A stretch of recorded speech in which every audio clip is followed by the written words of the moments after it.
I know that this is not my calling, but I'm slightly competitive, so I want to learn how to at least be, dangerous. Dangerous on the iPhone because I ain't got no ones and twos. So what do I do? Man, so like using, I don't know if you can see the controller I much. can. Maybe I can. Oh yeah. Oh, you Oh can no, see I it. want to Okay. see even more. That's good. So I have everything here. So these devices here, this is controlling my microphone. Before I used to, it's kind of similar to the way we're doing it now. Uh huh.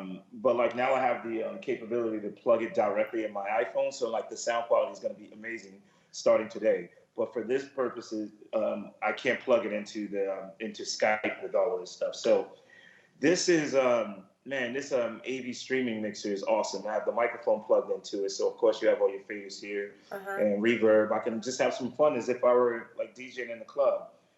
This is an incredible DDJ 1000 controller. So for you, if you were learning how to mix, this would actually be a great device because there are no needles, like nothing's gonna skip, and you can set cue points. So if you're DJing, you can set a cue point to like if you want to start on the top of the kick, like the first kick drum or the first snare, and long as you like, I'm not, put it this way, I'm not a turntablist. I'm Yeah. not really into like scratching too much because most women don't really care about scratching, and I like to DJ for women. I I like to want to listen to it. scratch just so that I can say I can. But I hear you.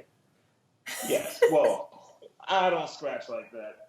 It's pretty. I mean, you can scratch on these, but it's just it's.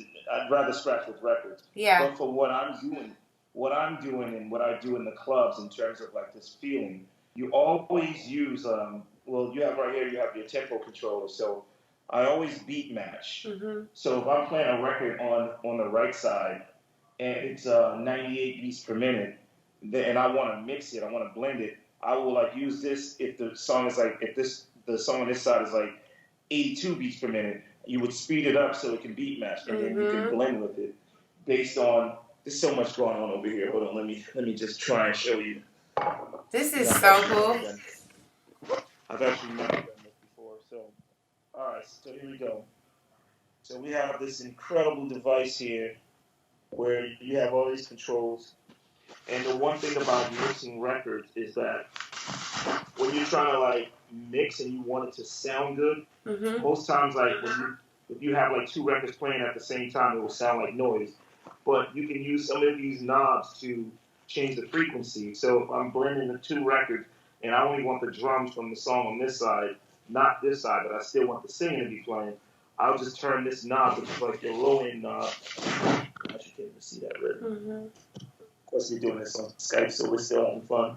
But you can use your low end knob to like change, like reduce the sound of the bass, and it will make blending records a lot easier than and sonically it would be a lot greater than if you were just to have records playing both at the same time because it usually would sound like a mess. Can you still see me?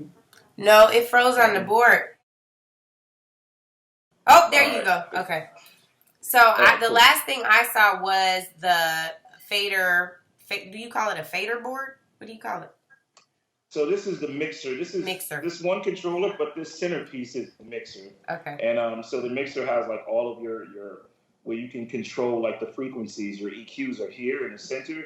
You control like just you can change certain buttons. I wish I had the ability to like really show you. I can see the buttons. But I want you to see what they actually look like. And if I switch the camera around, I tried. Yeah, but yeah, I mean, it's just amazing when you can use these features because like part of like DJing for me is like I said, I play for people to it's about a groove. It's not about scratching technique. It's about the way I want people to feel. So I try to always tell a story through music and through mixing records together. So I don't go from like hardcore records to something super soft and fun and sexy. If the crowd that's in front of me loves sexy music, I'm trying to find songs that pretty much flow and the words flow and like it's about love and it's a loving feeling and you feel it in your heart And it's definitely important to be able to have like all of these like knobs to make it sound sonically good. My During the mixing, most of the, well, all of the music pretty much comes from a program that we use on the laptop called Serato Wow. DJ Pro. Uh-huh. So on Serato DJ Pro, I can actually bring this a little closer to you because we're not playing music. So in Serato DJ Pro, you have two sides. You have your left and your right side, which represents the record that you're playing on one side and the song that you're about to play. So you have these two sides, right? So you have your left side and your right side. If I'm playing something on the right side, I can always throw a song here to prepare, just hold to be that next song that I'm about to play. The beauty of this mixer is, with this fader, as long as you keep it on the right side, you will never hear what's going on the left side.